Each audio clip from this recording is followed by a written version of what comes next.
Nós tivemos sábado e domingo uma ação lá novamente do Bolsonaro, bastante agressiva, novamente, com relação à imprensa, um discurso dizendo que não acabou a paciência. Da última vez ele disse que não tinha negociação, né? Neste domingo ele disse, acabou a paciência, as Forças Armadas estão do meu lado, eu vou fazer tudo aquilo que tenho que fazer, eu não quero interferência, e o ato puxou um pedido de fechamento do Congresso e do Supremo Tribunal Federal.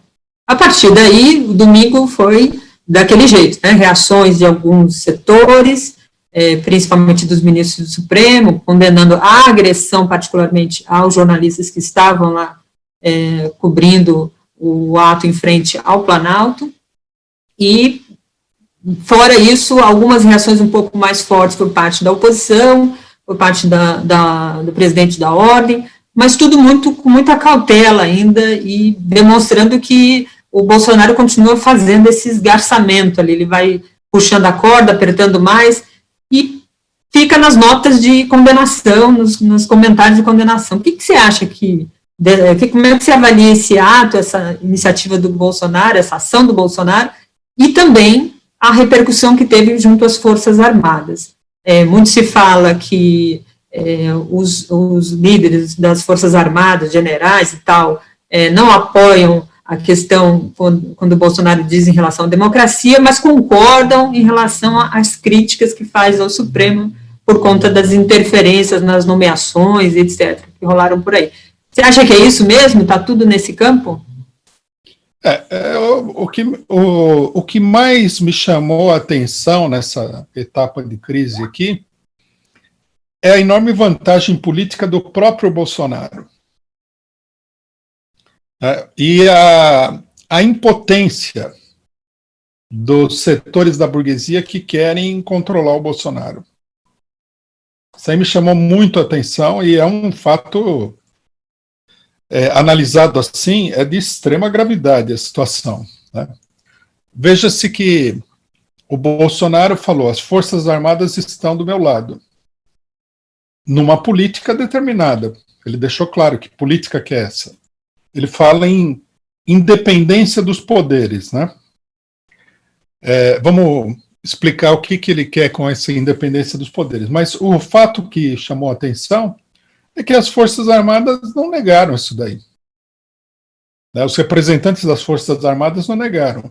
A imprensa capitalista, a imprensa golpista, ela procurou mostrar que não, que os militares falaram que estão do lado da lei, da ordem, da Constituição e tudo mais. Na verdade, a declaração em favor da Constituição é puramente formal. Os militares sempre falam isso.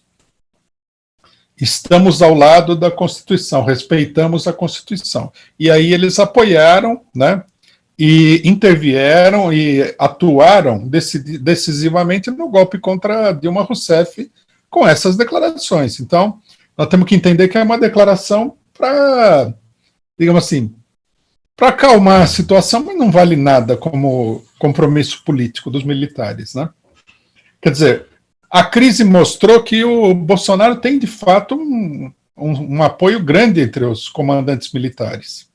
Eu vi que alguns jornais falaram assim, o Bolsonaro tem apoio dos generais reformados que estão no governo, que são amigos dele. Mas não é verdade. O atual ministro da Defesa recentemente foi comandante das Forças Armadas. O Vilas Boas, que continua interferindo nessa coisa, deu várias declarações a favor do Bolsonaro. E essas não são pessoas que são amigos do Bolsonaro e que estão aí, né, aposentados simplesmente. São pessoas com influência dentro das Forças Armadas. O próprio Mourão tem influência, ele acabou de sair, né, do alto comando das Forças Armadas, do Exército, recentemente. Então, quer dizer, a falta de reação contra o Bolsonaro, não houve ninguém que falasse, não vamos admitir, o Bolsonaro não fala em nome do Exército, não houve nada disso. Quer dizer, num certo sentido, o que a crise mostrou é que os militares apoiam o Bolsonaro. Inclusive, a nota, né, do ministro da Defesa foi que realmente a independência entre os poderes é fundamental. Bom, o que é esse caso da independência entre os poderes? Desde o começo do governo, vamos retomar algumas ideias que eu acho que são importantes para entender a crise. O Bolsonaro não era o candidato do conjunto da burguesia, principalmente não era o candidato do sistema político, né? Isso que o Bolsonaro chama de velha política, que são os partidos do Centrão, etc. e tal. Eles foram obrigados a aceitar o Bolsonaro porque a política deles entrou em crise. O governo Temer foi um fracasso total, o golpe polarizou a situação no país, né? E arrastou uma parte da população para a esquerda e uma parte da população para o bolsonarismo, a extrema-direita. E eles ficaram num vazio político muito grande. Então, eles foram obrigados a aceitar e apoiar o Bolsonaro. Bom, apesar deles terem apoiado o Bolsonaro, eles procuraram exercer um controle muito... Procuraram não, eles continuam procurando exercer um controle muito grande sobre o Bolsonaro. Quer dizer, podar iniciativas dele que eles acham que são ou perigosas de um ponto de vista político, ou que eles não concordam, etc. e tal. E principalmente no terreno econômico, colocar o Bolsonaro na linha para que a política do Guedes vá em frente, né? Tanto que o Bolsonaro falou, né, ensaiou a exoneração do Guedes, mas acabou não levando adiante. Então, o governo Bolsonaro se caracterizou por essa queda de braço. O Bolsonaro tenta levar adiante a política dele e os setores mais tradicionais da burguesia procuram evitar que ele leve adiante essa política na sua plenitude. Então, o protesto do Bolsonaro, ele vem no sentido de que é preciso limitar o poder das instituições para coibir, né, aqueles atos que o Bolsonaro quer fazer.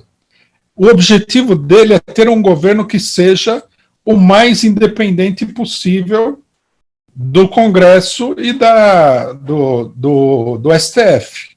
Quer dizer, ele claramente, né, quando ele fala em independência de poderes, ele aponta no sentido de uma ditadura.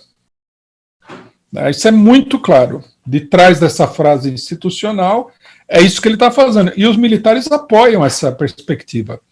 Eles, aparentemente, todos eles gostariam de ter um governo forte que não tivesse muito freio de outros setores políticos.